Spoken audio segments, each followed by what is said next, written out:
Welcome to the Deep Dive.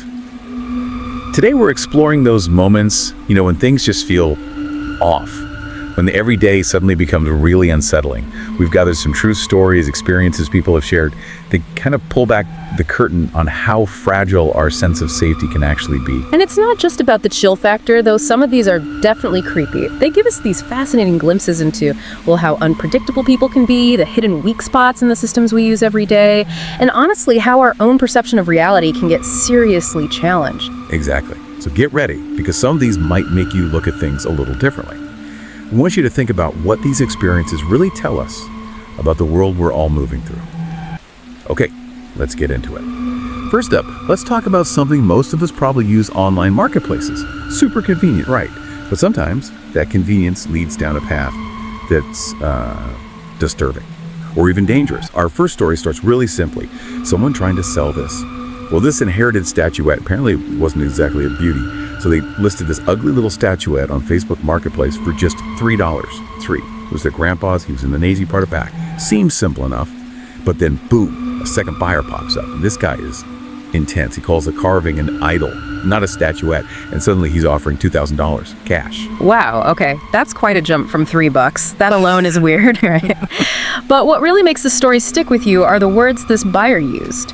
He was described as looking like a history professor with some sort of meth habit, which is a description in itself. And when they met up late at night, he actually said, if you only knew what this thing is capable of, the blood that has been spilled for it. Chilling. Just imagine hearing that. Right. It's that fervent belief he had in the object's power. It takes a simple sale and makes it sound like something out of a horror movie. You don't forget lines like that. No, definitely not. And sticking with online weirdness, let's talk about scams that play on kindness. This next one is about someone selling an Xbox One S. Pretty standard. They get contacted by someone claiming to be a kid mom, with this really detailed, heart-wrenching story about her child having a rare disease. And the seller, feeling sympathetic, decides, okay, I'll just give it to you for free. They even went out and bought special packaging, bubble wrap, the works, trying to be like Santa for this kid, really going the extra mile. And that's often how these scams work, isn't it? They target our empathy, our desire to help. But looking back, there were little red flags, subtle things maybe missed in the moment, like inconsistent mailing addresses. And the timeline for the kids' therapy kept changing. First it was today, then it was next month. Little details that didn't quite add up. Yeah, those inconsistencies pile up. But the real giveaway, that was during a phone call, right? When the mom accidentally called her kid Freddie instead of Franklin, the name she'd been using. Exactly. That one slip's like pulling a thread and the whole story just unravels. But the shocking part wasn't just the lie falling apart. It was the immediate switch. This person went from sympathetic mom to this vicious, mocking individual, a total Jekyll and Hyde transformation. They called the seller a gullible moron, and then even worse, started making graphic threats using personal family details they'd apparently scraped from the seller's online profile. Oh, that's terrifying, using personal info like that. It really makes you think, doesn't it, about how much information we casually put online. Our digital footprint, it creates these vulnerabilities we don't even realize are there until someone exploits them. Really sobering thought. Yeah. Okay, moving from scams to, hitting horrors. Sometimes free stuff advertised online leads you somewhere unexpected. This one involves a Facebook ad for free gerbils. Posted by a widow, sounded sweet enough, but when the person went to the house, the reality was grim. They described this overwhelming stench, like a wave of ammonia hitting them as soon as the door opened. Inside, hundreds of gerbils.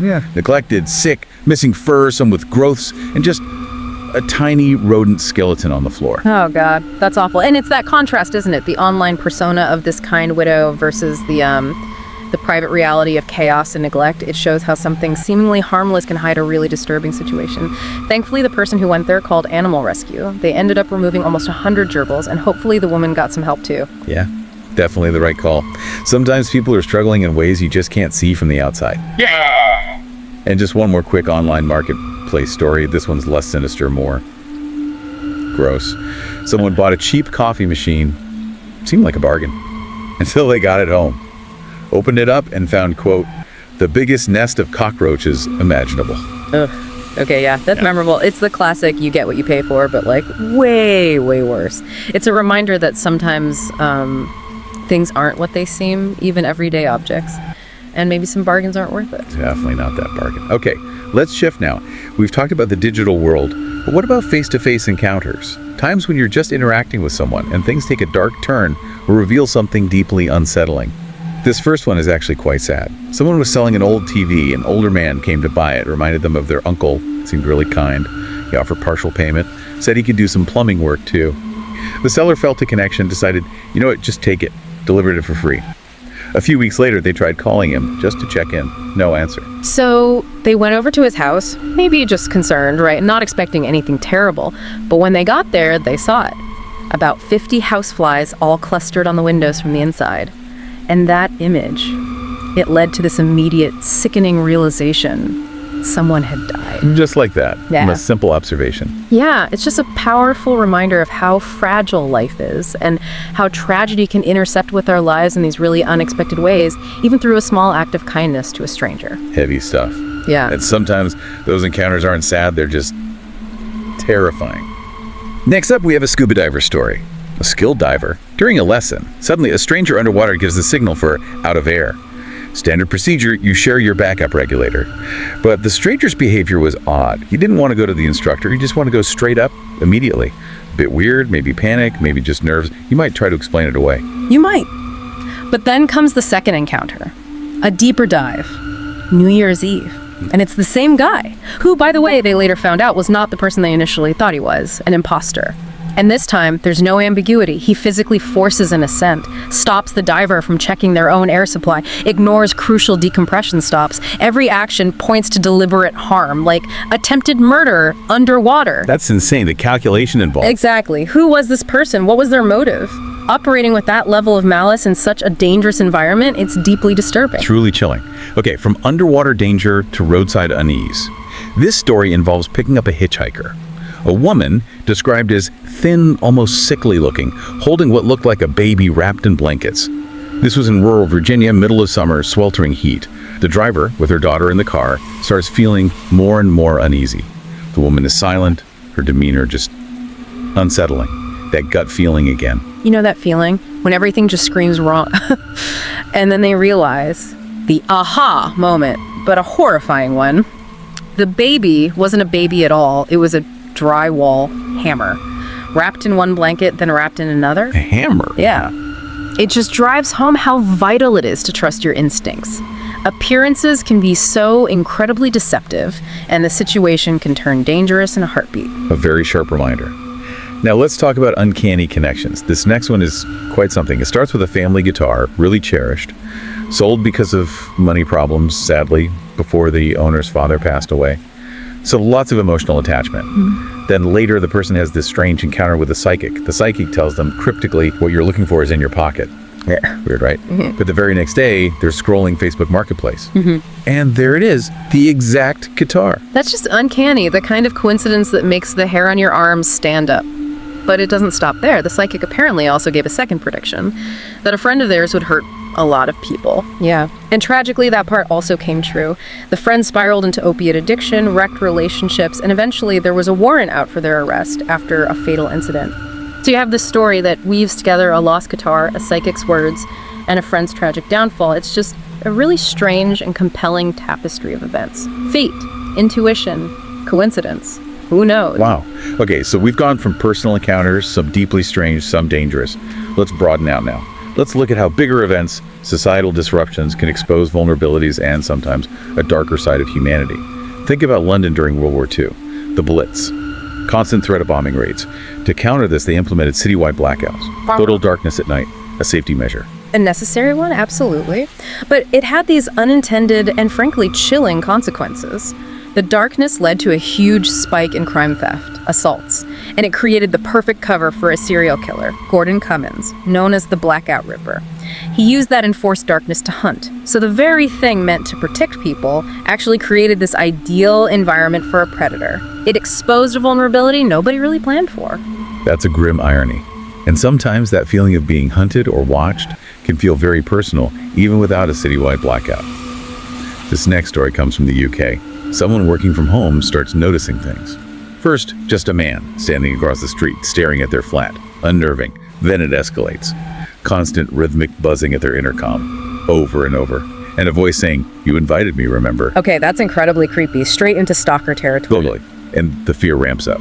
Yeah. One night they take the trash out late, and they see him, the same man, walking directly towards them. They describe this instinctive sense of dread, pure fight or flight kicking in. And then it culminates in something truly terrifying. They hear a woman scream nearby. They see a black car suddenly cut off a small red car. A man, looking disturbingly like the stalker, gets out, forces the driver of the red car into the back seat, and the black car speeds off. Horrifying. That connection. Here's the chilling part. The person telling the story also drives a small red car, and they normally would have been returning home right around that exact time. The implication is terrifying. Was it a case of mistaken identity? Were they the intended target of a kidnapping attempt? It just makes you ask, how much do we really know about who might be watching us? How close can danger get without us even realizing it? That gives me chills. Now think about a different kind of disruption. A massive power outage. Citywide. Unexpected. This happened to some teenagers. Suddenly the entire city is plunged into pitch darkness. No lights, nothing. And chaos follows pretty quickly. Traffic jams, obviously. But then, shop owners standing outside their stores, armed, in the dark. Eventually the teens are walking through a park trying to get home, and they're just ambushed. Attacked by strangers they can't even see. It's a stark illustration of how thin that veneer of social order can be, isn't it? The storyteller talked about the brittle threads that hold society together. How quickly a simple power cut could unleash underlying tensions, allow these, well, they call them monsters in human meat suits, to just emerge and prey on others. A frightening thought, how quickly things can break down. Let's take that darkness and isolation to a more remote setting. Imagine being in an isolated house, rural Maine, all-night power cut, complete darkness, deep silence. What makes this story terrifying isn't just the isolation, it's the dog, Teddy. The dog starts acting completely out of character, aggressively fearful, barking, growling, hackles raised. He even urinates on the carpet out of sheer terror, something he hadn't done since he was a puppy. Animals often sense things we don't, right? Their instincts are sharp, and this extreme fear in the dog was linked to sounds outside. Very specific sounds, 2 distinct crunches on the gravel, and then footsteps. Footsteps described as way, way bigger than a person. Bigger than a person, what does that even mean? Exactly. It leaves you with this deeply unsettling question. What was out there? What kind of presence could terrify an animal that badly? It speaks to that primal fear of the unknown, of being truly alone in the dark with something you can't see or understand. Gives me goosebumps. Okay, one final story bringing us back to infrastructure failure, but with devastating personal consequences. This is someone's personal account of waking up in the middle of the night, completely unable to breathe. Why? Because the power was out and they rely on an oxygen machine to live. That's just sheer terror. And it connects to a bigger issue. PG&E in California was doing deliberate power cuts, preventative blackouts, to try and stop wildfires. A safety measure, in theory. But the tragic reality was that people who depended on home life support equipment, like oxygen machines, died because of these planned outages. It highlights this critical vulnerability. When the systems we rely on fail, even for reasons meant to protect, it can become a life or death situation for the most vulnerable among us. So, after hearing all these stories, what's the takeaway? What does it all mean? We've seen how online interactions can turn dark, how everyday encounters can become dangerous, how even societal structures can fail us or create new threats. I guess the common thread is our sense of safety is maybe more fragile than we like to think, that the unsettling, the dangerous, it can hide just beneath the surface of the mundane. I think that's right. And maybe the value in hearing these isn't just to be scared, but to be more aware, to, trust your instincts when something feels wrong, but also to recognize the resilience people show. Many people in these stories got through incredibly frightening experiences. So awareness, caution, trusting that gut feeling, but also acknowledging that strength. Knowledge helps, right? Especially when you think about how to apply it. Yeah, definitely. So here's a thought I want to leave you with. Here's where it gets really interesting. Think about how much of your own sense of security is built on assumptions. Assumptions about who people are online, about the kindness of strangers, about the lights always staying on, about knowing what's outside your door. What unsettling things might actually be lurking just beneath that surface, just waiting for the right circumstances, the right crack in the everyday to show themselves, something to ponder.